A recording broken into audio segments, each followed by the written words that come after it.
So basically what I'm going to do today is I'm going to talk generally about short selling. And also I'm going to present some results from a recent paper that I have. So I'll show you some data and some graphs. This is a very rich area, and I think there's a lot of neat stuff going on here. And it's also a very controversial area. And I'll try to make that clear as I go through here. So let me just talk a little bit about short selling generally to kind of set the stage. Everybody, all accounting researchers, have been exposed to things like anomaly strategies, right? Where you go long and short. Those are not the kind of short sellers we're going to be talking about today. We're going to be talking about fundamental based short sellers that generally do a deep dive analysis into individual firms with the objective of taking short positions and profiting from them. So in case you're not familiar with short selling, what you do is you borrow the share. There's a market for borrowing. You borrow a share. You're presuming that the stock is overpriced. So you borrow it, you sell the share at the overpriced level. And then what you're hoping for is the stock price to drop. And then you just repurchase the share at the low price and return it to the lender. And so today, one of the stars of the show and the discussion today is going to be the market in which you borrow and lend shares. That's actually going to be the star of the show today. Now, I'm going to categorize fundamentals-based short sellers because we're only going to be looking at one class of them today. So there are many short sellers who are anonymous in the sense of they just take a position, they take a short position, and they just hold on. They don't publicly reveal any information. Nobody knows who they are. And what they do is they hold on, hoping that the share price will drop and they can unwind their position at a profit. There's also a whole class of short sellers that do publicly disclose information about the firms that they're shorting, but they don't reveal their true names. So they basically are taking fictitious names. There's a lot of good reasons not to reveal yourself in the short selling market. It's a very brutal market, and generally a short seller that will disclose under their own name could be very viciously attacked. Lawsuits could be leveled against them. All kinds of negative pressure. So not everybody wants to reveal themselves. But the reason why some of these people would disclose under a false name is they could repeatedly disclose under that same false name and theoretically build some sort of reputation under the pseudonym where when they start revealing their information, maybe people will presume it's more credible. But these two classes are not what we're talking about today. So today we're going to be looking at what the market generally calls activist short sellers. And these are people that take short positions and generally, always disclose something under their own name. So everybody knows who they are. And oftentimes these are very, very detailed, in-depth financial analyses. In fact, what I've come to learn is the high-end short sellers, and I've listed some of the high-end short sellers here on the slide, are amazing financial statement analysts. These folks, and they go beyond the numbers, but these folks know how to rip apart a set of financial statements. In fact, if any of you are interested in short selling, what I highly recommend is the website called Zeros TV. It's basically put together by Carson Block, who is the principal at Muddy Waters Research. There's tons of neat stuff out there. Interviews with the top short sellers, breakdowns of some of the major frauds and the people who discovered them, and the basic strategies they use to uncover the frauds. But these are tough people because they're disclosing under their own name, and they have to be willing to accept the consequences of lawsuits and many other kinds of attacks that come down on them. In fact, recently, with all the energy with GameStop and those kinds of things that just happened, some of the top short sellers, their families were being targeted, basically. So it got pretty brutal. So this is not a business for everybody. Let's put it that way. Okay. Let me give you a conceptual view of what this is all about. This is the best theory of it that I've come across as to what why people would be willing to go public and potentially subject themselves to such incredible abuse. Okay, and so I'm drawing this from Lundqvist and Chan, like one of the really widely cited, very interesting papers in the literature. And what they do is they argue that activist short selling is basically it's an informational arbitrage where what they're trying to do is overcome limits to arbitrage. Okay, so let's set that up. So think about it this way. Short seller invests in information production. And by the way, I'll show you, I'll try to show you, this is not trivial investment. This is a real investment in information. They don't just analyze financial statements. They go out and they interview people. They'll set up video cameras. They'll do all kinds of things. It could be actually quite a significant investment in the information. And so basically they come up with the information, then they take a short position based on the information that they found, but of course there'll be short sale constraints. So all their positions will be subject to constraints. And those constraints, we could think of those as limits to arbitrage. So even if they have really good information, there may be limits to how aggressively they could trade and kind of drive the price to its true fundamental value, because they're being constrained by these frictions.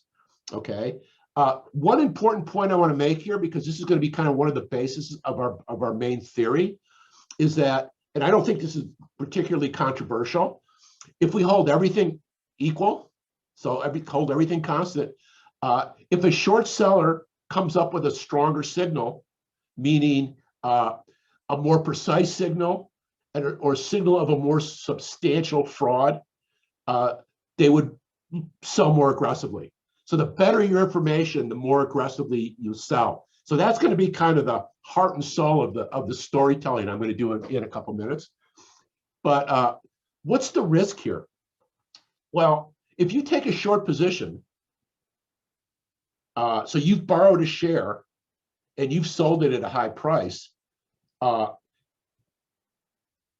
before that, and let's say you actually you've uncovered the true fundamental value, the stock price could actually increase on you, right? It could actually move against you. And if you're a short seller, theoretically your losses are unlimited here, right? There's no ceiling. You could lose a lot of money, and many short sellers have been wiped out completely by getting caught in a short squeeze or something like that. So there's a risk to holding these positions. And so what you would like to do is, once you've taken your short position, you would obviously like the price to converge as quickly as possible to the fundamental value and go directly to that to minimize your risk, okay? And so while many short sellers will take positions and hold them anonymously and not disclosed, these activist short sellers are different. And the theory is that what they're doing is they're trying to appeal to long investors, people that are already holding the stock, because people that are already holding the stock, these long investors, there are no limits to shorting for them, because all they've got to do is sell their shares, right? And so what they're trying to do is they're trying to bring on and convince these long positions to sell their shares aggressively and drive the price down as quickly as possible. So it's designed to overcome limits to arbitrage by trying to hit a group of investors who do not face significant arbitrage limits. Question from ma'am. Yeah. Is there a question? I raised my hand. Is it all right if I jump in? Oh, yeah, go for it. Yeah, go for it. So, I'm sorry. So Robert, aside from them revealing, information about a fraud or something like that, do we know what the effect is on average of people just knowing that people are short selling, or what direction that goes? So take any information they may bring aside and just the information that short sellers are short selling a company. What does that do? Yeah, I mean, I think I think when market participants observe short selling, they view that as an information signal, but it's not an obvious information signal in the following sense that you could see short positions being built up, and these could just be that there's a lot of long short hedge funds that are running, say, anomaly strategies, right, where they're just grinding data and going long and short based on these signals. And it turns out that many times there could be many different anomaly strategies that include the same stock on the short side. So indeed, you would have to believe that a significant buildup in short positions would be viewed as a signal that there's bad news out there. But it's not a trivial signal. It's not obvious. And I'm going to show you when you look at our data that the market seems to be ignoring these big buildups of short position, because I'm going to show you that for these activist short sellers, the buildup in positions leading up to the disclosure are substantial.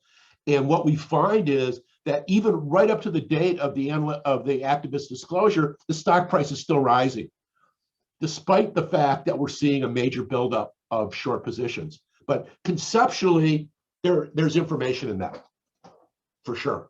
Mm-hmm. Okay.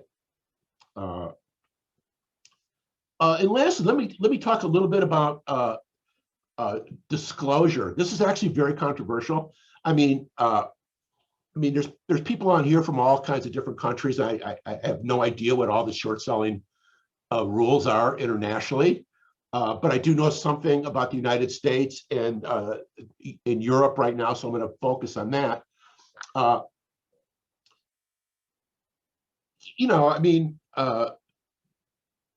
You have to understand that many times short sellers are viewed as being evil, right? They are viewed as being manipulators and people that are falsely trying to drive stock price down. And so they are not held in wide regard by CEOs and by many regulators. So there's always pressure on short selling. Now, in the EU, a very interesting experiment is being run where short sellers are required, once they hit a certain threshold of holdings, a short position that's large enough to exceed the stated threshold, which I don't remember what the threshold is right now, they have to disclose their position, right? And they have to disclose, so they're revealing who they are, and they're also simultaneously revealing the size of their position, okay? So very interesting experiment. So this paper by Jank et al. That just came out in JFE, these guys had great data. I mean, it was only on one country, but it is just a really, really interesting data set that they came up with. And so what they're showing is, so there's this threshold. When you get over this threshold, you have to disclose. What they're finding is that many, many hedge funds trade so that their short positions hover just below the threshold and never crosses. So in other words, they do not want to reveal their position. Hello.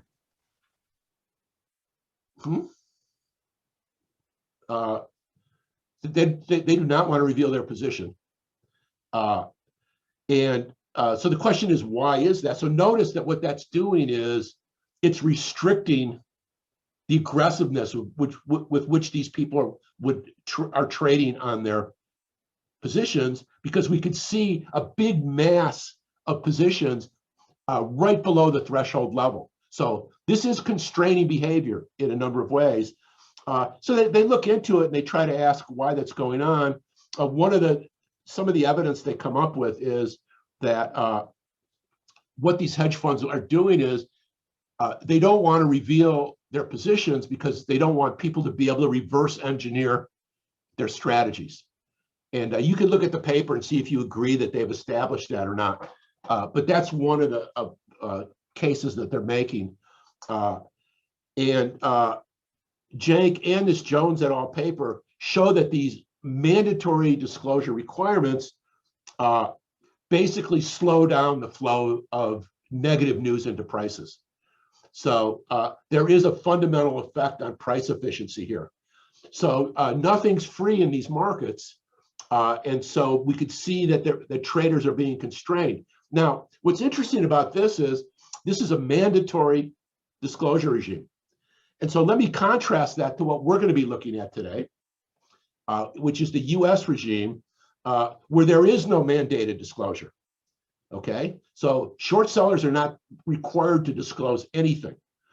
And they generally do not voluntarily disclose the size of their positions. Okay, but what they do disclose is a report that in most cases details very specific allocations of fraud against the firm. And so one of the things we're playing off of is we could look at a whole bunch of short sellers, activist short selling reports, and we're focused only on fraud today. Those are the only cases that we're looking at. And what we're going to be asking and looking at is the fact that not all activist campaigns are created equal. Some of them will be more credible, meaning being a more precise signal of an underlying fraud.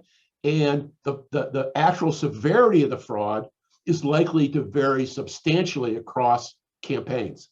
So we're going to be really spending a lot of time looking at cross-sectional variation in the negative consequences flowing from these activist short seller reports. That's kind of we're going to focus on what the market, the borrowing and lending market, by looking at the dynamics in that market leading up to the disclosure. We're going to ask if that tells us something about how substantial these fraud allocations actually are.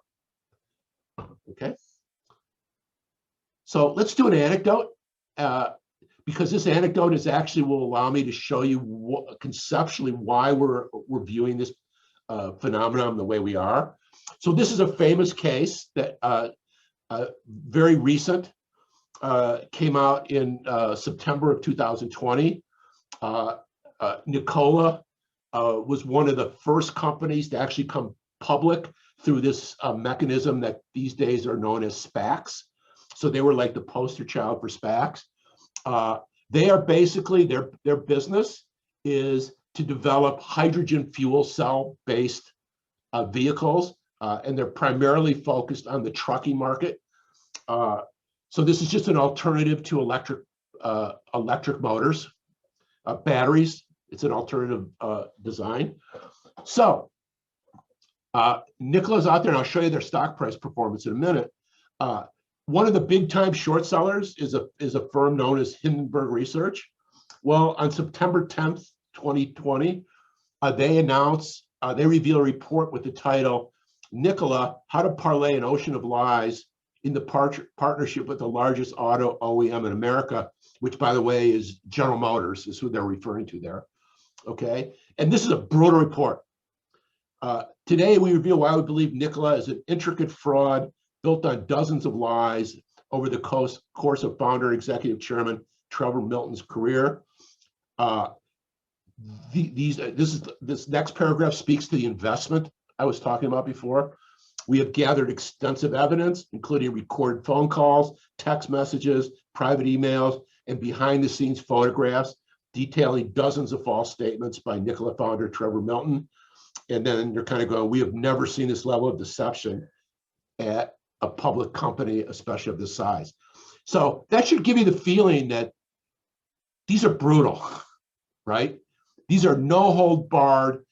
These guys are lying and cheating, and we're going to now make an in-depth argument to show you and prove to you and provide the evidence behind our claim. So this report is over 100 pages long, and it's very, very, very detailed. And it's kind of an amazing analysis of the company. So let me just show you a little timeline now. So September 10th, Hindenburg releases their report. September 11th, Nikola responds, and it's the classic, the short seller is a lowlife, a manipulator. Yesterday, an activist short seller whose motivation is to manipulate the market and profit from a manufactured decline in our stock, published a so-called report replete with misleading information and blah, blah, blah, blah, blah. So you get the feeling. When companies come back with that, short sellers, all it does is makes them pissed. This is like a nothing response in a sense. It's calling them names. And if you go out to Zero's TV, you'll see how little these guys care about being called names. It's the last thing they care about. And so, so the classic, they're just greedy manipulators, okay? Well, they look at that, and Hindenburg comes up with another one that goes, we view that response as basically admission of fraud because they gave us no real counter argument at all, okay? And then a couple more things. September 15th, the Justice Department and the SEC announced that they're going to investigate. On September 20th, Trevor Milton resigns. So there's real consequences now to this report. And on November 30th, this OEM deal that Nikola had with General Motors falls through. And General Motors, for all intents and purposes, scales it back by a dramatic amount. So a huge blow to Nikola. So one thing I want you to get out of this little timeline thing is it's not like a short selling report is issued and everybody immediately knows the truth. These things could take months to work through and figure out what is a 100-page report making in-depth allegations against the company. And so the announcement date is just the beginning of what we're going to show you is a long process of, well, the way we think about it is once the short seller reports, we're going to see basically, and we're going to think about it just as a market phenomenon. We're going to investigate the validity of these claims, and it may take months. In fact, what we're going to show you is these events can have consequences that play out over a year or longer, right? So that's the thing I want to get out of this, is that this is a process of discovery. The short seller reports, then the market has to discover what the real weight of those allegations are. And by the way, this is what the stock price performance looked like. So, so here's the disclosure date. So they were up at this peak. In fact, if I was a short seller, it would have been great if I would have short sold right there. That would have been too good to be true, right? But pretty significant drop in stock price immediately following that. It keeps cratering down. This is when Milton resigned, and you could see another like kind of deep cratering occurring. And this is like where GM scales back, and you could see another decline. And what you see is this is kind of the range that they were in. This is just from a couple days ago. They're not recovering back to those levels. Something real is going on here. So this is not just some short seller coming out and just trying to throw some junk out into the market and make a quick buck. The market is starting to look at this, and real things are starting to happen. And The market seems at this point to be coming to an early conclusion. I mean, this is not definitive yet, it's still going to play out, but they seem to be coming down on the side that there is something wrong here and that the stock was definitely overvalued. So this is kind of how it works. The short seller reports, then a bunch of new stuff happens and new information comes out, and this plays out until one day kind of the market converges on the reality of what the consequences are. Okay, Nicola. So let me set up our paper a little bit, and at the same time kind of give you a feeling for the literature. So there is a previous literature on, and there's a number of interesting papers here, but there are papers out there, two in particular that we're pointing to here, that provide evidence that short sellers are able to detect fraud before it's publicly revealed to the market.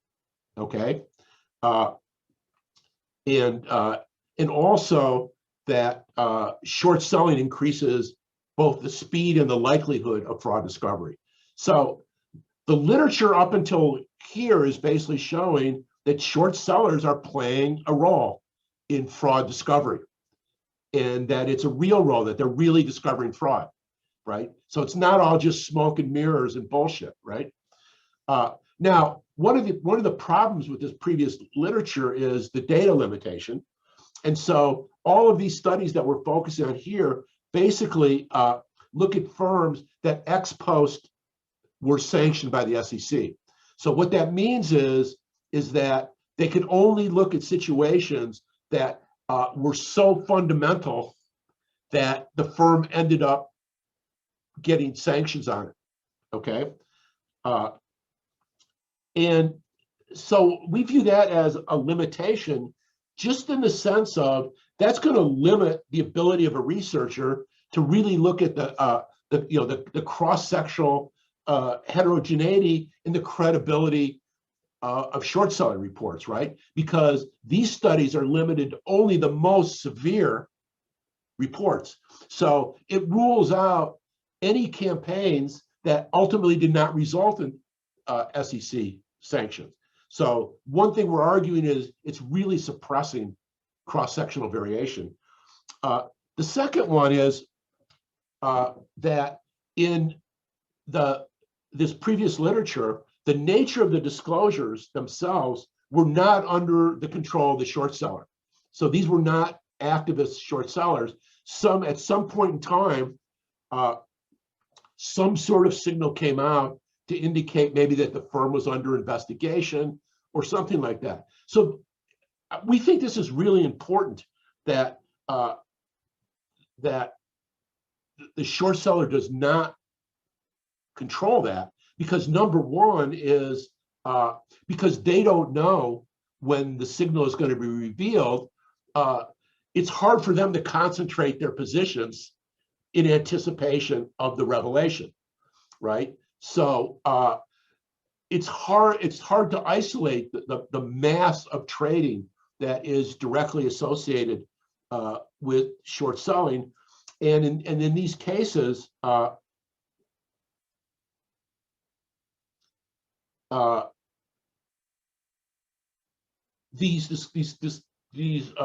researcher standpoint, these disclosures are not observable in real time.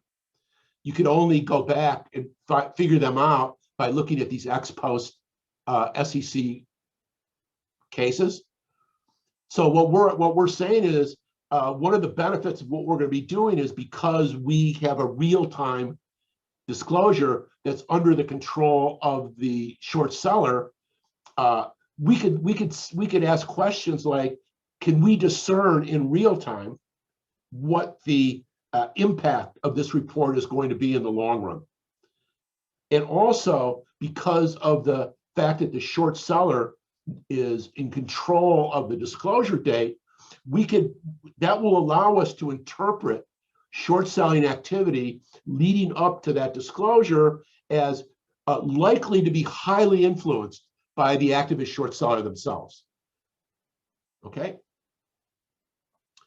And so, so this is a big deal. And,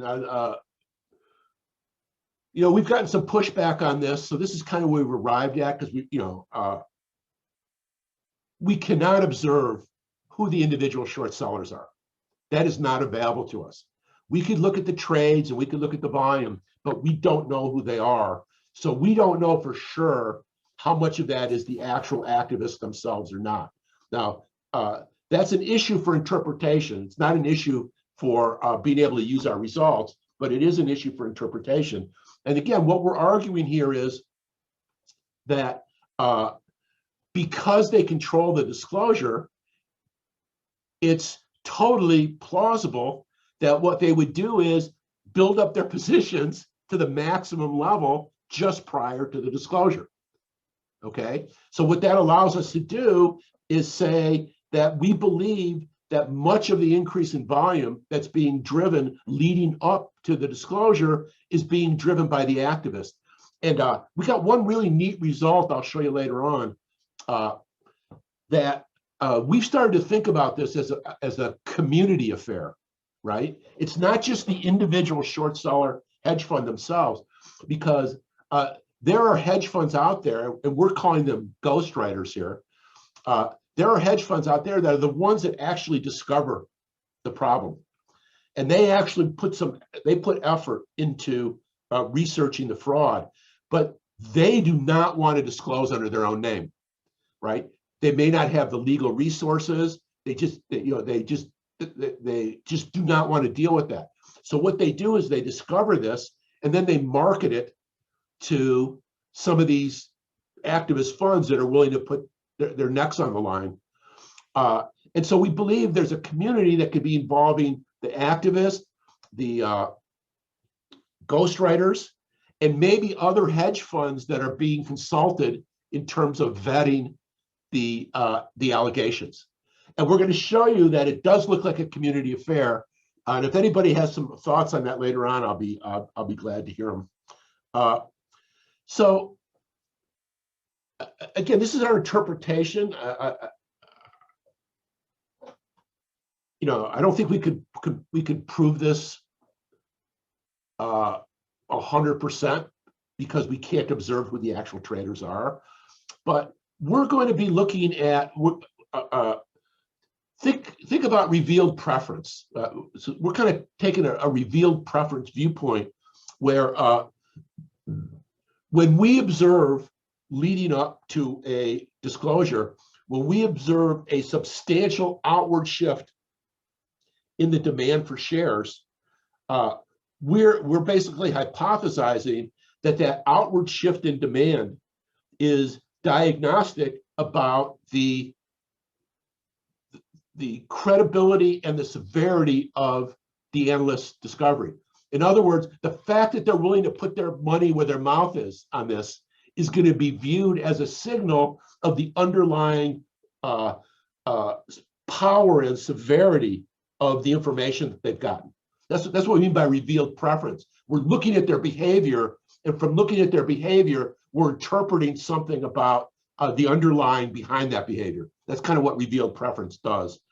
And so what we're going to show is that by jointly observing just the fact that they disclosed, nothing else, just the fact that they disclosed, and the magnitude of the pre-disclosure demand shifts, we're going to show that this is informative about the negative trajectory of their post-disclosure returns, the intensity of the flow of negative news from the media, and a series of real events like auditor turnover, delisting, and class action suits. So we can tell you something about the severity of an event by looking at the active disclosure and the outward shift in demand.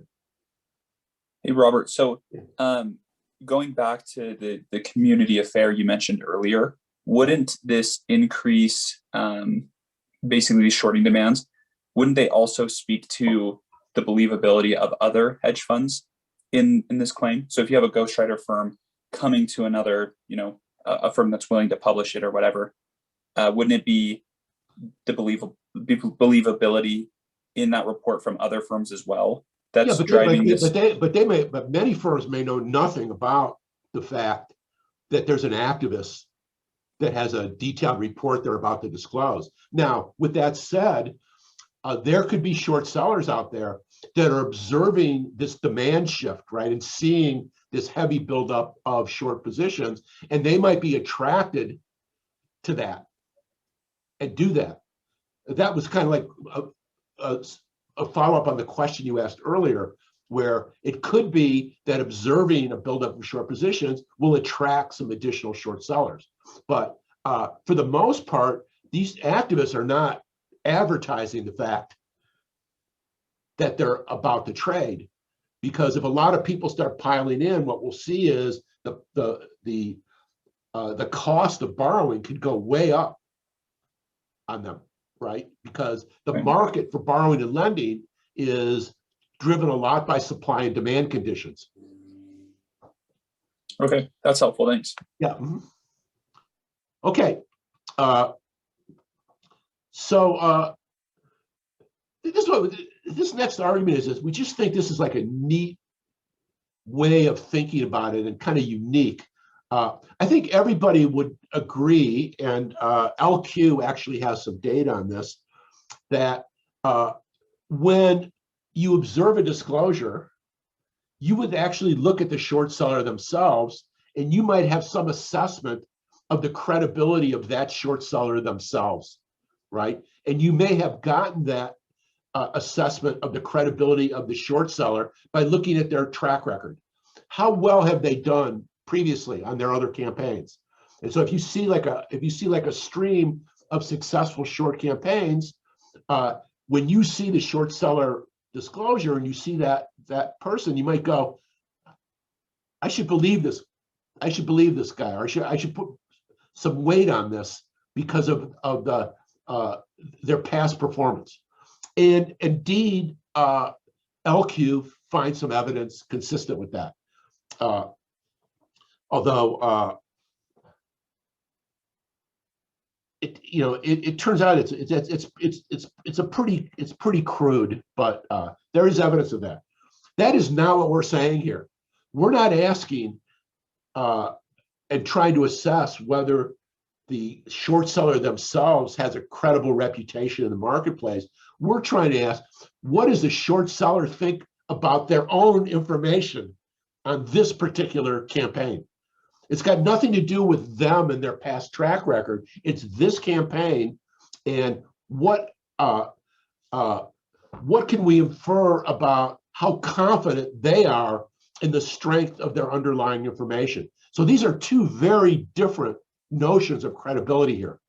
And so what we're going to do is, when we look at our effect, we're going to control for the track record effect as well, to show that there's something orthogonal going on here.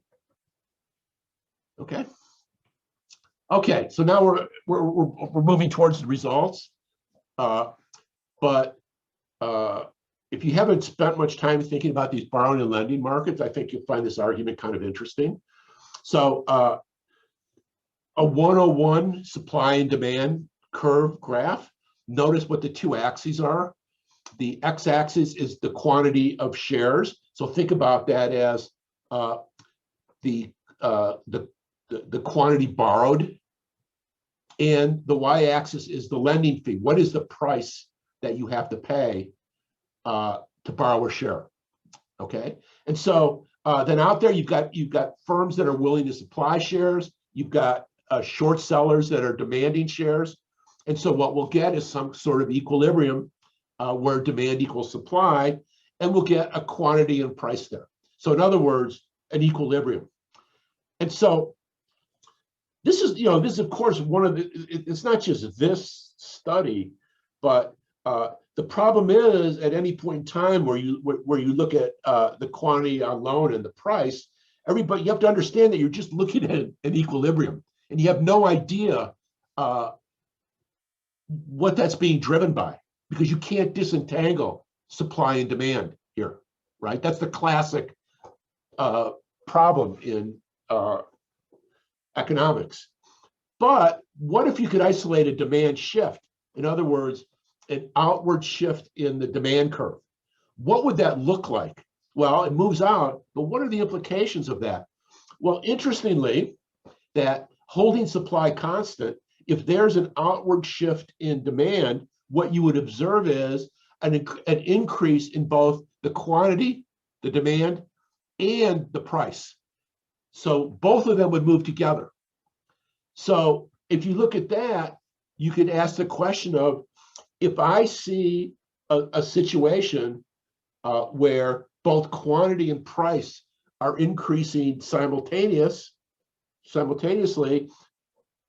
perhaps I could interpret that as a demand shift, because that is what a demand shift would look like economically. Okay, so you're looking at a change in demand on a change in price, and if they're both getting higher, it looks like a demand shift. Okay, and so there's an important paper that we're building off of here. In fact, this is another I highly recommend this paper. It's very, very interesting and super clever. So basically what they're doing is they're looking at how, if I observe a shift in demand or supply, what does that tell me about future stock prices? So they're not looking at activists or anything like that. They're just looking at shorting in general. And this is what's really clever about it. What they do is they look at price quantity pairs, right? So they're looking at changes in the price to borrow and changes in demand, or supply. And what they do is, whenever they observe lending fees increasing simultaneously with shares on loan increasing, they interpret that as an outward demand shift. Think about what's going on here. You're observing people that are increasing their borrowing in the face of increasing prices, right? So you can feel them, and they must really want to do this because the price is getting higher and they're buying more of it at the higher price. So this is kind of the feeling where maybe it captures something about the conviction or something underlying why they would be willing to do that. And in fact, what they find is that when there's an outward shift in demand, as isolated by this, it's followed by a significant drop in stock price in the subsequent period. And they're looking at 1 month here. By the way, they find nothing with supply. So they're basically saying, if you could observe demand shift, that demand shift is diagnostic about the amount of negative news that's in the market that hasn't been embedded in price yet. Okay, so now let me show you what we do, then we'll go to the data. So just two important things here. They just look at existence. So is there a demand shift or not, right? And they're only looking at very short run returns. So they're looking at a demand shift in a month T, and they're looking at what that says about returns in month T+1. Okay, so they're only looking at a 1 month horizon.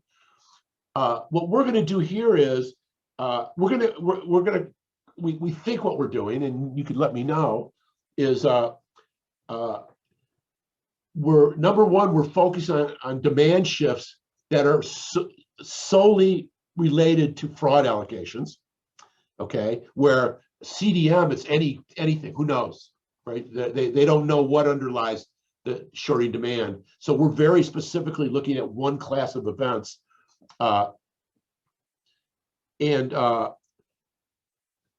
It's not just the existence of a demand shift. We're going to look at the magnitude, right? So we're going to show like this monotonic relationship that as the intensity of the demand shift increases, the negative consequences are going to get more severe. So it's not just an on-off switch. There's also levels of demand shift that matter here.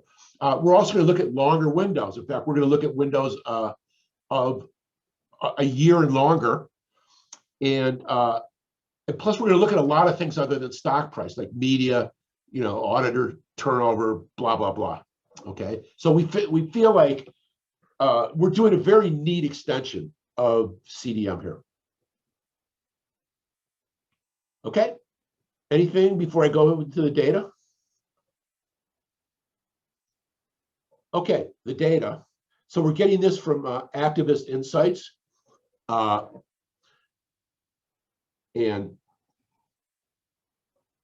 this is what they do for a living. I mean, basically, you buy a subscription to Activist Insight, and what you're buying is immediate access to the existence of these short selling campaigns. So like many of these data sources that we use in academics, this one is basically designed to facilitate trading and people making money. So if you were a hedge fund and you wanted to buy this data, it would be expensive. Let's put it that way. In fact, even if you're an academic, it's expensive. But it's among the best data that you can get on this, and we'll see what it looks like. So what do we got? We have 268 fraud campaigns distributed from 2008 to 2017. So it's not a huge sample, but we have 268 of them. I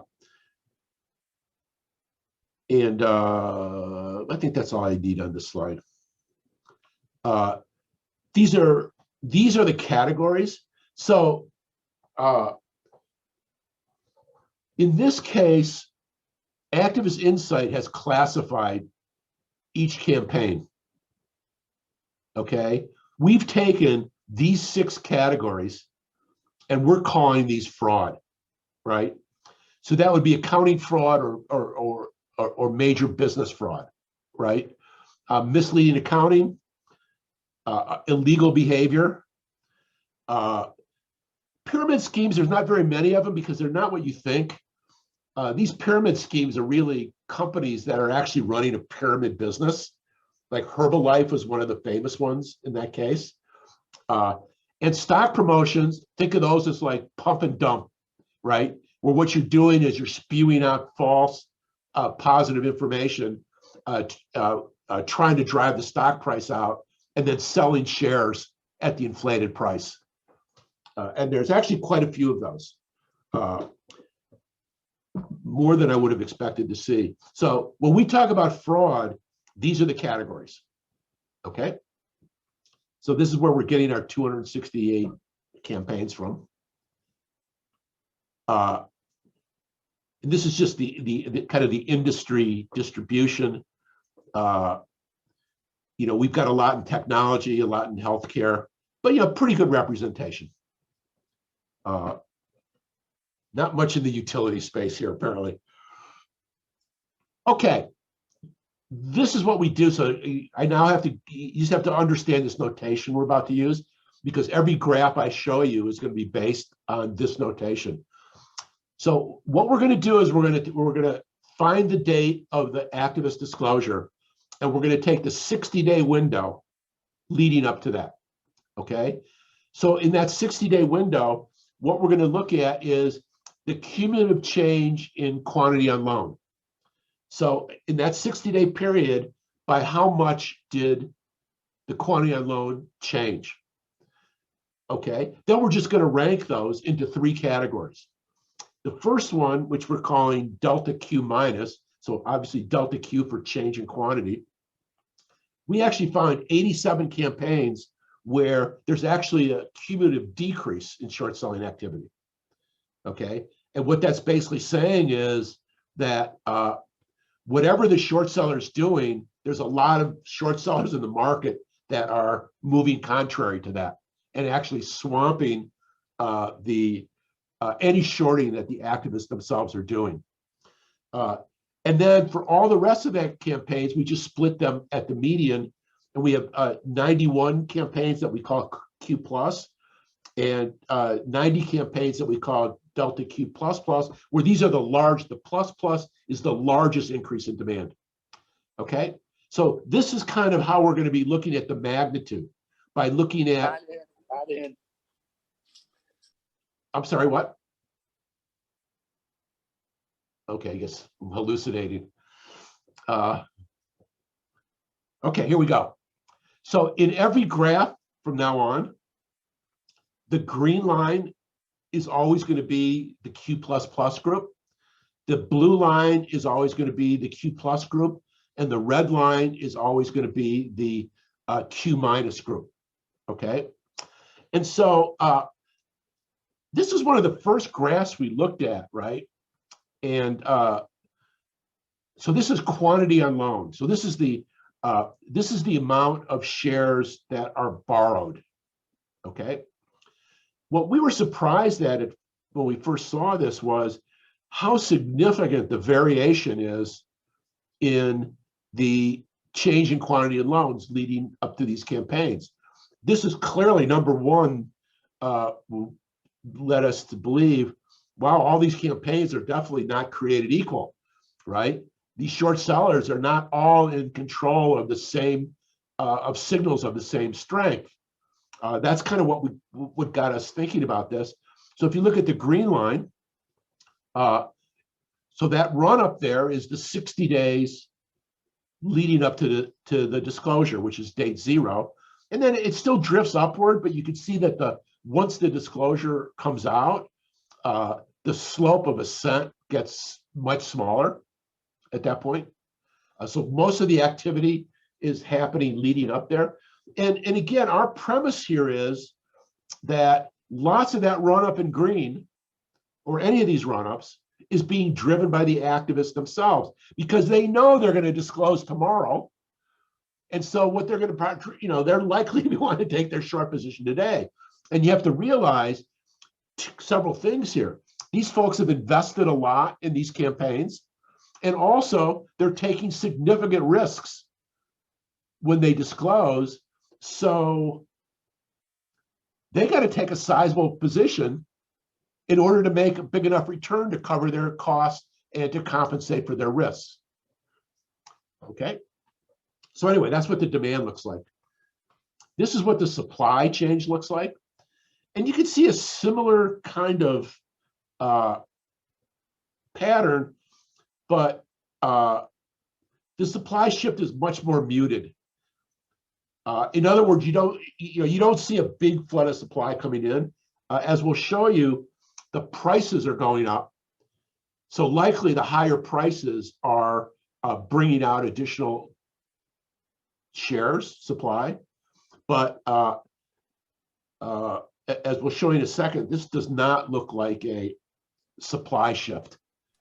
Robert, sorry, can I ask a quick question? Yeah, of course. Did you also try to plot on loan by the lendable? It's just because we know that in the US, for most stocks, there's lots of slack, right? We know that there's way more supply than demand.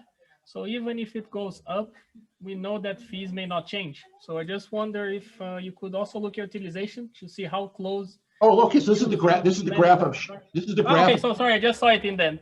Yeah, absolutely. So, what Pedro was asking about was what's called utilization. So for utilization, what you do is take the total supply that's out there, and then put the demand in the numerator, and it's telling you what percentage of the available supply is on loan.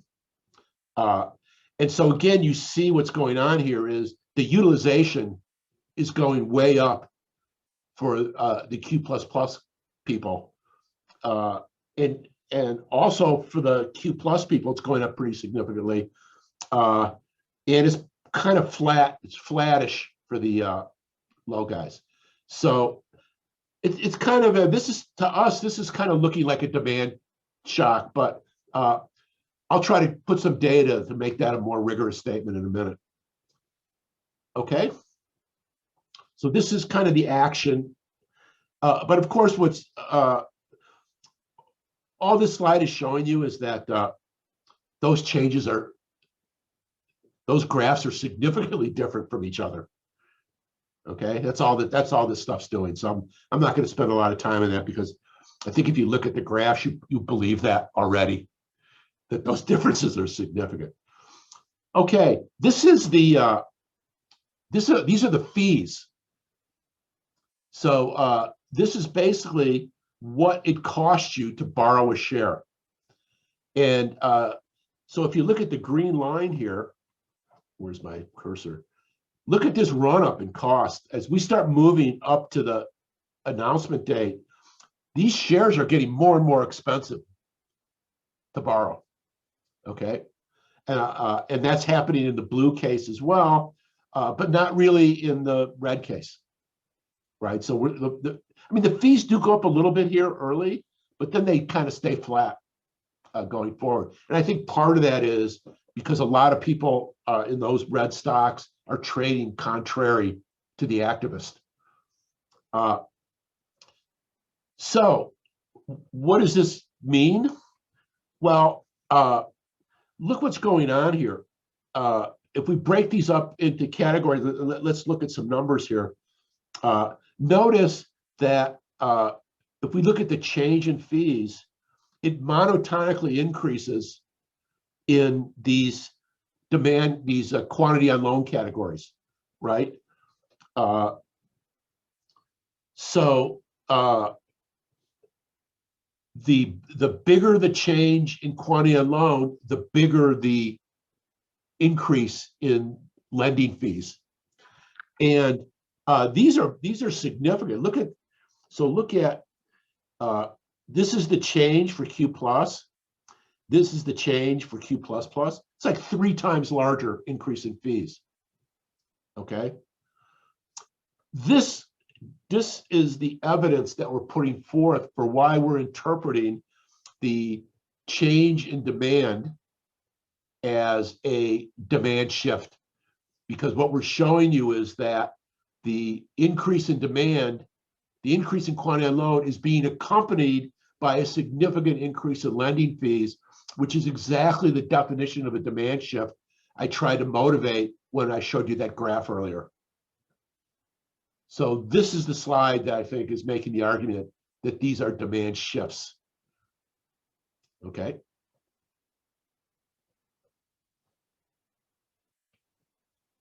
This is what I alluded to before. We don't know what to make of this, but I don't know, this graph's just interesting. So again, this is something that Marquette is computing for us because we can't observe what's underlying the volume here. So this is like a borrower concentration. So these are like Herfindahl indices in the sense of take the quantity on loan and ask what the market shares of different short sellers are that are holding that. So in other words, if one person is holding all the shares on loan, that would not be a very concentrated position, right?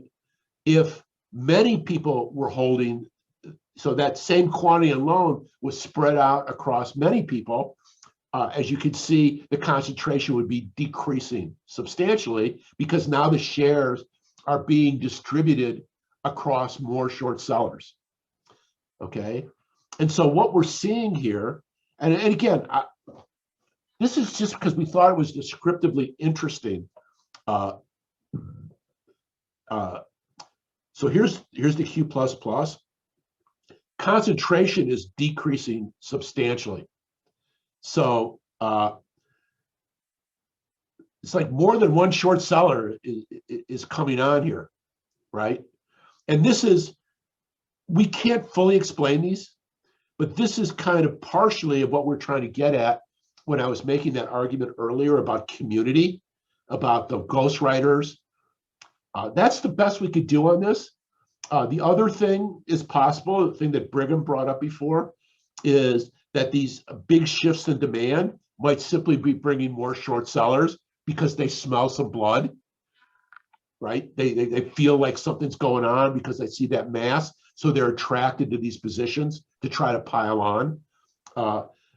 We can't untangle that any further, right? Because we can't see we can't see the underlying positions, but I don't know. It's just an interesting result. right? So we're actually putting that in the paper, even though we can't really explain it and we don't really do any tests on it. We just feel like in a paper like this, if you come up with some descriptively interesting data, it's worthwhile to put it in the paper, even if you can't figure it out, maybe somebody else can, if you make them aware that the phenomenon is there. So that's kind of our objective of putting that forth. Hi, Robert, I have a question. So if Yeah. they're so sure, can I just take an option position instead of shorting? Oh, that's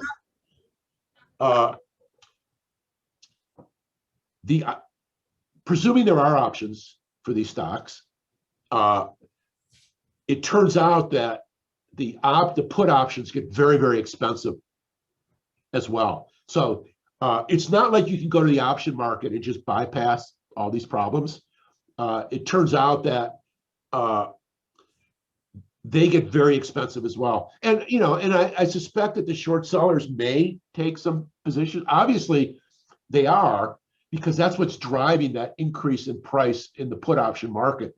But again, all these markets are limited by these constraints, right? Meaning it's getting more and more expensive to take the position. So I have to start backing off at some point, right? And that's kind of where the public disclosure really comes in, where you've got all these investors holding long positions that don't have to face any of these costs. They could just dump. And so this is another way of thinking about it. The fact that those fees are going up by so much, what that's telling you is at some level, the short sellers have to start backing off on taking positions, which means they're not getting they can't get all their information into the prices. So a lot of times we can think of those also. Another way of thinking about this is when you get these demand shifts, there's a lot of information being held that can't get into prices through trading because these high costs are impeding their ability to do that. That answer the question? Yeah. Oh, I'm just a little bit curious, say if they have two options, which one they're gonna go first, the option market or short, or they just have to compare the fees?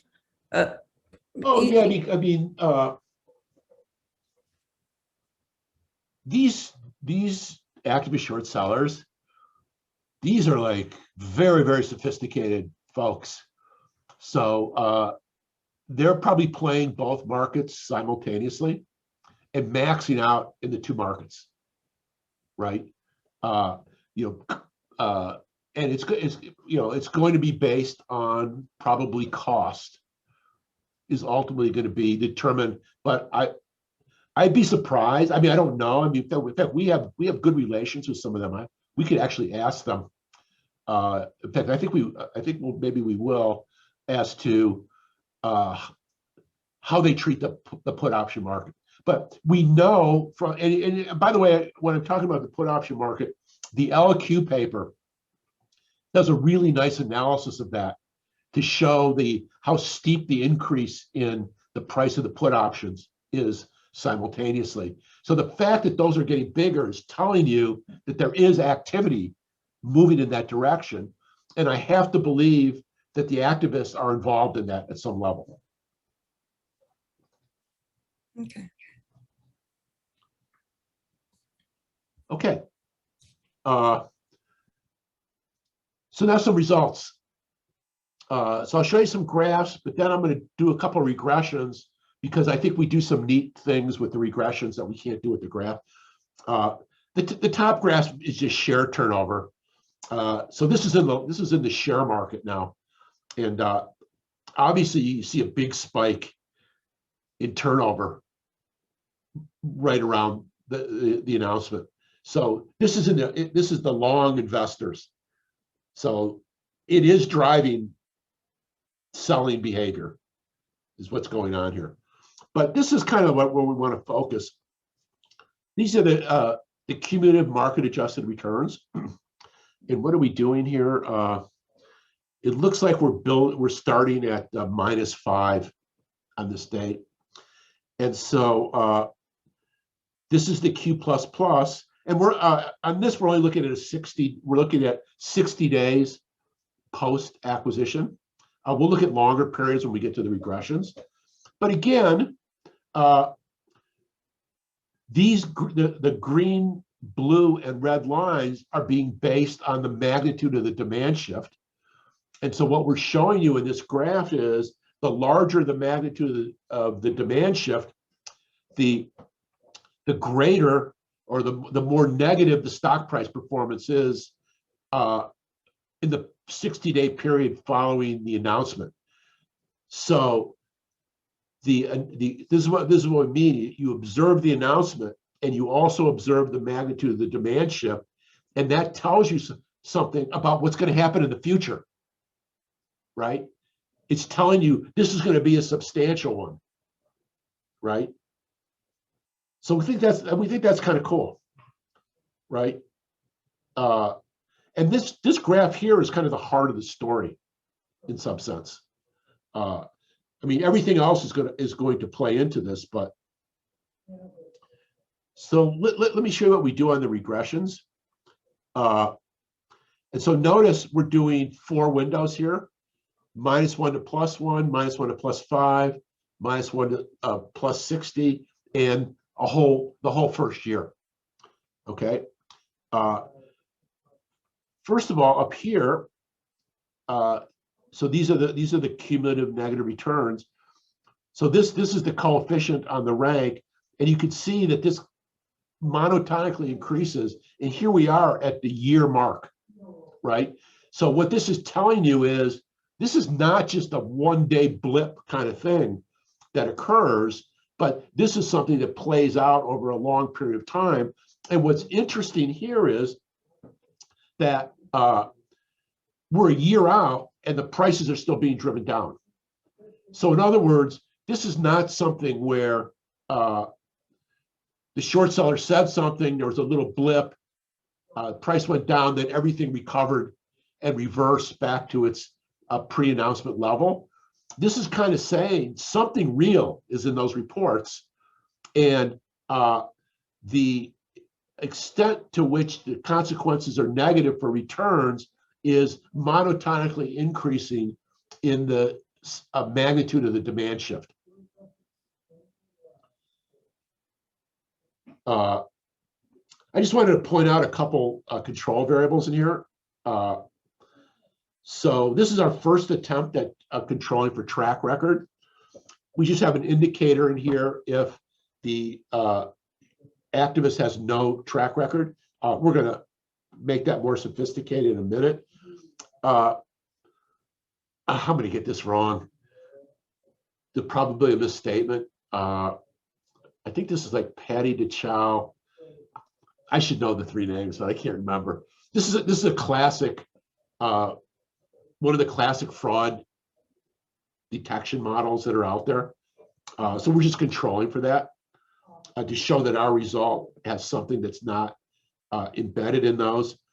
And then we're also controlling for the fee level,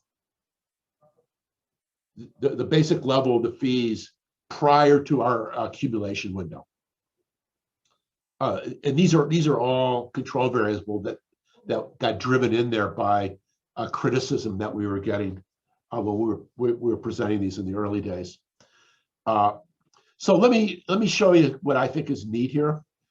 So I think I mentioned this earlier, that LQ tried to measure short selling credibility by looking at the track record of the activists, right?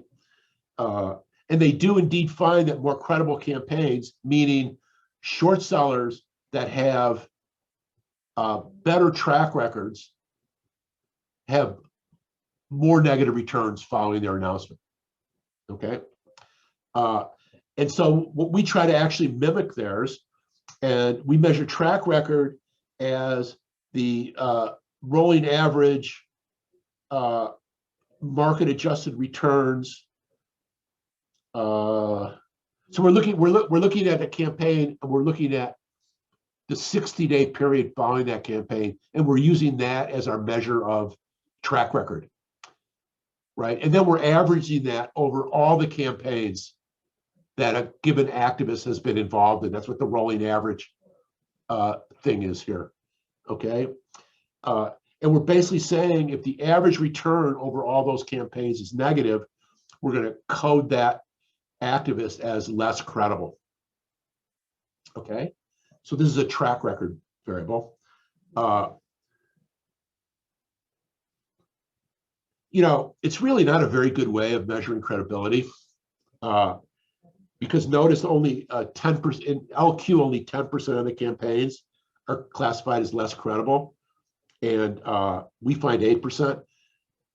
I think part of that is there's some kind of survivor bias where if you're a short seller and you're no good, you just die. You just get crushed out of the market and you don't exist anymore. So this is not a very powerful way of doing it, but that's what they have. So in this column here that I just indicated, we basically removed all the less credible campaigns. And you see that our thing goes up a little bit. So we have something different. LQ also looks at opinion-based reports versus evidence-based. You know, we try to do that. The AIS platform found 15 opinion-based campaigns. So we remove those as well. And not much happens. And here we remove both. So the conclusion from this, I think, is that whatever our construct is, seems to be different from the notion of the credibility of the short seller themselves. Because this is the best anybody's been able to do on this, I believe. And we've got something orthogonal to that. That's kind of what the whole point of that little exercise was. Okay.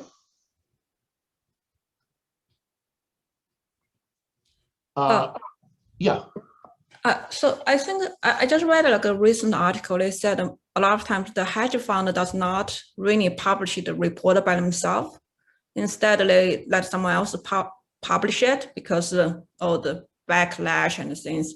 Yeah. So maybe that's why you don't really find a matching the result on the track record, because whoever actually leading the campaign is not the person who actually disclosed it. Yeah, maybe, but I don't know about that because in essence, I think what's going on is, so let's call him the ghostwriter, the one that you're talking about. Right. You know, the ghostwriter wants to make money. So the ghostwriter, if they're going to market their campaign to somebody, they would like the hedge fund that agrees to publicly disclose, they would like them to be a high impact short seller, right? So somebody that's able to really move the market a lot, so that they can make a lot of money. So in essence, it doesn't matter how they came up with the information. In the end, this track record thing, because a hedge fund is not going to go public with a report it thinks is weak or it thinks is no good, because they have it's a multi-period game and they have to protect their reputation. So I think even if there's ghostwriters, which we know for a fact that there are, because we've been told by many of these folks that there are, that doesn't change this idea of the credibility of the discloser as potentially being an important variable. So I don't think that changes that because they're vetting these ghostwriters, right? I mean, ghostwriter could go to Hindenburg or Muddy Waters, and Muddy Waters could tell them to get lost, right? This we don't want this. This doesn't look like anything that's interesting to us. So in a sense, it's just like they did the report, because they're putting their name behind it and they're vetting it, and they don't just take them as written. They vet those reports really hard, from what we understand. Okay, a couple more results here. We just thought this was interesting because what did I just show you? I just showed you this sustained drop in stock price that is lasting like up to a year. Okay. And so we got to thinking about that. And what we were kind of going is, well, what's going on here? And this is like what that nickel example I was trying to show earlier. The short seller discloses, and then the market, what we're proposing here is that the market enters into this discovery, information discovery mode. Okay. Now, we can't observe the private activities of individual investors that are investigating and digging out information, but we can observe the flow of news in the media, right? And so we're basically, so our hypothesis here or our conjecture is that the intensity of negative news arriving to the market is a measure of the intensity of the price discovery. And we're also basically hypothesizing that the intensity of that price discovery process should be greater for more consequential frauds. Because in other words, if a fraud's not consequential, what will happen is people will go out and investigate and they'll go, there's nothing here, and it'll just die away, right? But if they go out and they find something and they go, wow, there's something wrong here, we're going to dig deeper. Oh, there's still something wrong. We would see this continuous deep dive into the data as these investors seek out the underlying reality of what the fraud allegations really mean. So that's kind of our hypothesis. We're just using Ravenpack, and we're looking at, I guess our metric is the difference between a positive, negative and positive news articles. Okay. Robert, I think that's another possibility, right? So when you have a sharp stock price drop, a lot of times there will be a lot of shareholder litigation following. Just that can significantly increase the cost of equity and debt. And for small firms, that can be devastating. Even the firm didn't do anything wrong.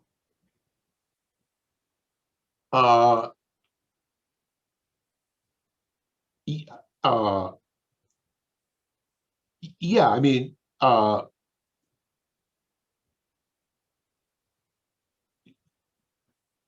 think it's the case, and maybe others know this better than me, but I think in general, if there's a short selling report issued on you, especially with a fraud allegation, it's going to impose some cost on you, even if you're innocent, right?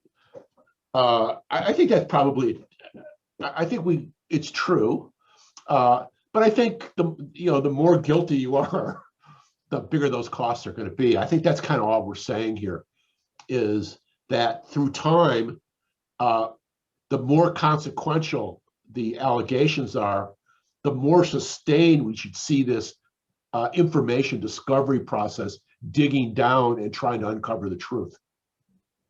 Right, I'm just Maybe saying, I'm missing your point. I don't know. Try me again.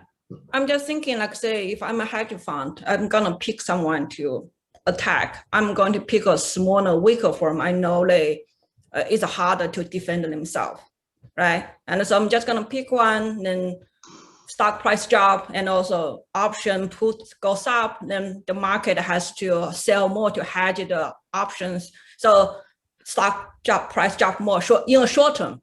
Then in a long term, and then when the shareholder litigation gonna come up, it's gonna take a year almost. So maybe that explains the long-term stock price drop, because every time there's somebody sue them, you can have hundreds of litigations, even the firm didn't do anything wrong, just because stock price drop. And then for a smaller firm, it's very hard for them to come back. Yeah, I hear what you're saying, but I don't think it could be as easy as that, because I don't think the short sellers could simply pick weak firms that can't defend themselves, right? It's kind of like you got to go where the fraud is. You got to go where the discovery is. Robert, and yeah, perhaps I can help a little bit. Yeah, go for it. Yeah, please. So it's so when you're shorting a small and weak firm, the market cap is small. And then the potential benefits from the hedge fund is also small because you cannot short that much, right? And at the same time, it's very likely the lendable shares is limited, so you cannot short that many shares. So it's possible, but I see the counter argument in the other side. Yeah. By the way, Robert, can I ask a few questions here? Of course, yeah, go for it. Yeah, go for super it. interesting paper. The first one is like in the very beginning, you look at the past 60 days, right? And then you end the window in day -1, right? So I think it's a little bit tricky because if you get the data from markets using the shares on the loan, then we need to also consider the settlement date. I think Pedro has a very excellent paper on this, right? In 2017 with Scott Richardson. So because when you are a short seller, you short a stock on Monday, you don't need to borrow the shares until Wednesday or Thursday, depending on the T+2 or T+3. So the shares on the loan data will not reflect the shorting which happened on Monday until Wednesday and Thursday. So what are you saying? Are you saying, is that suggesting that we should look at like the perhaps T+1? It's like the shares on the loan data. Robert, every time, so that's one of the things we did in our JFQA paper. Every time you're using the market data on a daily level, the settlement date of an equity loan is T0. So essentially, while the settlement of the actual trade is T+3. So if you short today, you only have to borrow the shares 3 days from now for delivery. So whenever you're doing daily, what is it that when market is reporting a short sale, what are they reporting then? No, so they're essentially reporting the number of loans that took place on a given day. But those loans, they are going to be reflective of what? Of the short selling demand that took place 3 days ago when the short seller actually did the short. Okay, remember that regular equity trades will settle at T+3, while the settlement for equity loans are instantaneous, are on the same day. So there is always this 3-day lag between them. So usually when we're doing quarterly stuff or monthly stuff, it doesn't really matter in the end. But if we're doing this analysis, it does. I mean, I know essentially you would just have to shift your quantity and fees 2 days. That's also what we did in the RFS paper in the end. Whenever you're using daily data, it's all. I can post here on the chat the JFQA paper, and then you can take. Absolutely do that because I wasn't aware of that. Thanks. And my understanding is that the settlement days shift from T+3 to T+2 in September 2017. So it's kind of like part of your sample is kind of in the T+2 regime, and most of this is in T+3 regime. So that's something I don't think it will matter too much, but I think because that's a very important setup for your papers, I think it's important. Let me just try this for a second. It's like so I presume that what we're looking at is if we were real-time investors and we had subscribed to market and we were getting our trading data from them, it would look like what I'm showing you right now. And the thing is, what I might want to do is, even though I see what you guys are saying, I might want to go with the data I have right up to the day before, because if I'm going to make a move, the earlier I move, the better off I'm going to be, because we see that really, really steep fall off. So conceptually, it might be a more powerful measure that you're talking about the demand shift, but you may lose an opportunity there by delaying a couple days to get that. So it's kind of a trade-off, I think. It's not about the delay. Essentially, I mean, the demand that market reports today is essentially reflecting the shorting actions of investors 3 days ago. So for example, if you are looking at the announcement date and you match the market loan to the date of the announcement, you're essentially using stale data. I agree that this will only make your results more difficult to find, and if you're finding stuff, great. Yeah. But the timing matters in that. But anyway, sorry to barge in, Yang. No, but we will look at your paper though, for sure, because I wasn't aware of any of this, by the way. Yeah, excellent. So if I may, I want to ask you 2 more questions. Yeah, sure. Yeah, the first one is, like when I was working on the active short selling stuff, and the pushback I always got is like, can you show something that is really different from these, non-active short selling? So let's say if I take your idea, like in your very high level, it's still the conceptual idea is like the demand in short selling predicts returns, something like that, right? So I understand it's super interesting to discuss this in the context of active short selling, but like, can you elaborate a little bit more, like, how to counter this type of comments? Like, we already know this from the general short selling literature. The conclusion is, well,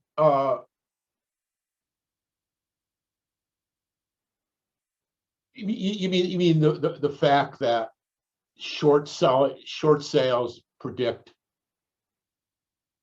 lower prices? Yeah, correct. Yeah. Well, I mean,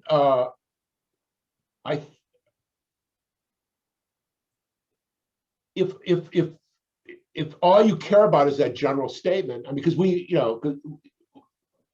have obviously thought of that, kind of going, what are we doing here that is special, especially based on things like the CDM paper that have looked at a shift in demand. But it's at some level, the paper contributes to the fraud detection literature, right? So when we presented this at the SEC, they were very interested in this because think about a regulatory agency that's got a limited enforcement budget, and where do I allocate my enforcement where do I put my resources? But secondly, part of this is also that we found these settings where number one, we're talking about a magnitude now, and we've actually been thinking about, could you even move out of the activist space, move more into a CDM kind of space, think of a clever way to measure the magnitude of demand shift. Right. So in other words, all of these are kind of adding on to that basic insight, but we're finding we're in a setting where we're ranking them and we're finding negative returns up to a year into the future, where most of these other papers look at much shorter time horizon. The magnitude of the drops we're talking about are tremendous compared to the general things that they're talking about. So on that dimension, I think just I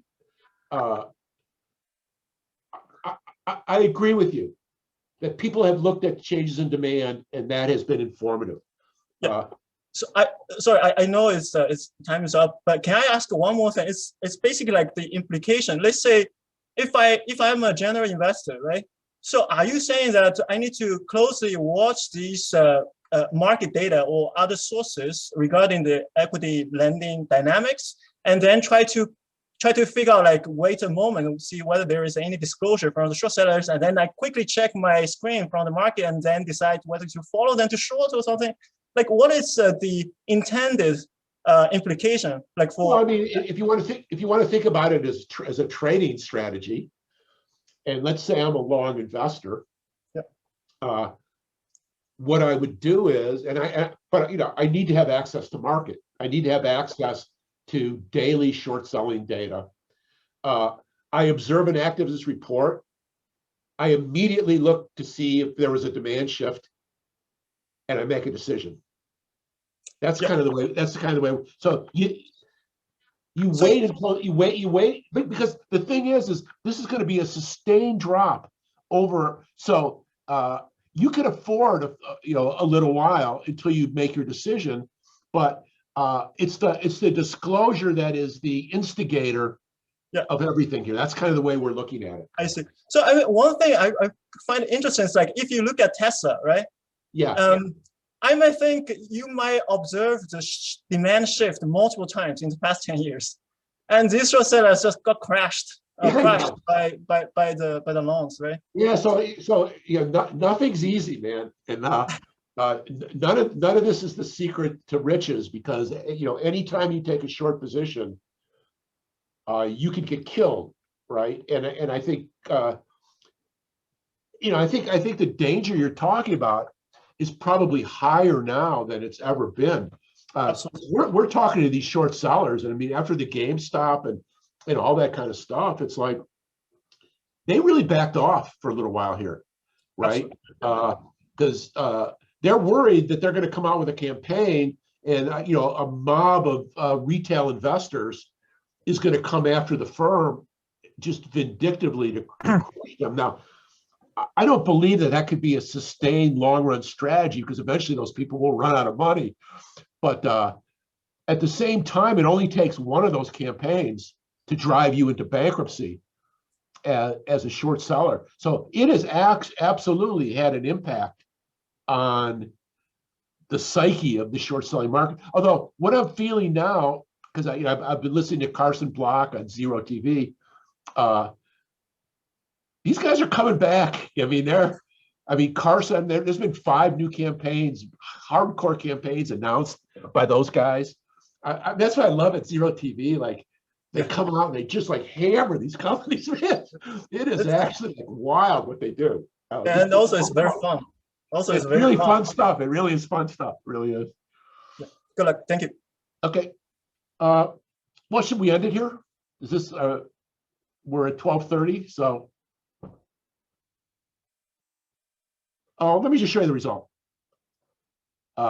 Big surprise, the green line is much more. So what we see is the negative news coverage following the disclosure is much more intense, significantly more intense for the high demand shift firms relative to the lower demand shift firms. So I think what's kind of a little bit neat about this, I mean, there's a simultaneity issue here, but you see this sustained drop in stock price. We just found it was kind of interesting to see this corresponding negative information flow. That's kind of, at some level, it's kind of like more negative news is what's sustaining this continuous drop in stock price. So it's like, I investigate, I find something negative, I keep investigating, I find another thing negative, I find another thing negative. And so it's this discovery process on these more consequential frauds are part of the phenomenon that's supporting this sustained drop in stock price. But again, they're happening at the same time.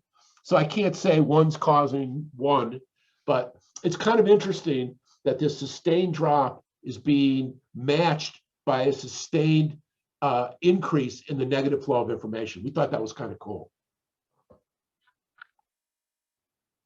And then just for the, we'll just finish it on so I mean I've already talked about these results, but as you can see, the as we look at the ranks, the probability of auditor turnover is significantly higher for the high demand shift firms. The probability of a class action lawsuit is significantly higher, and the probability of delisting is higher. And just the last thing I'll show you is it's kind of interesting. So look at the class action lawsuit one here. So what we did in this is we actually controlled for the announcement date return. And notice that the announcement date return basically pulls some of the significance and the coefficient away from a class action lawsuit in T to T+1. It's kind of interesting because what you know is that lots of these class action lawsuits are, ambulance chasing, right? Where you observe a big drop in stock price and you immediately file a class action lawsuit. And so you're seeing that once we remove the announcement, we're removing the ambulance chasers, basically, although there still is a significant effect. And what's interesting is the effect is not diminished at all when we go out to T+2. So that's the year following, we're in the second year following the announcement. And I guess what that's saying is if there still seems to be discovery going on even that long, and lawsuits seem to be filed long after the announcement of that by the activist short seller. So anyway, that's my last result. So I'll stop talking. I'll answer any questions if anybody has any, or.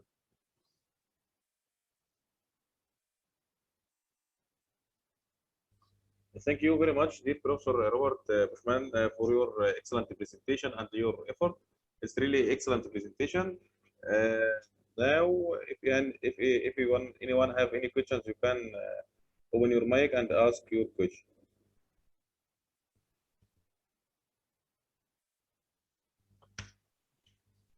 If any questions, Well, I mean, given that we had, we allowed questions in real time, maybe we. Oh, so I see there's some stuff in the chat paper. In the chat. Okay, looks like we're there. Is there other questions? I think that you have done very well with answering a lot of questions, dear Professor Robert Bushman. So thank you very much. And so all that remains for me to say is thank you everyone that's joined us, and I thank you very much for taking the time out to present to us today, dear Professor Robert Bushman. It's been really appreciated. Okay, thank you. See everybody.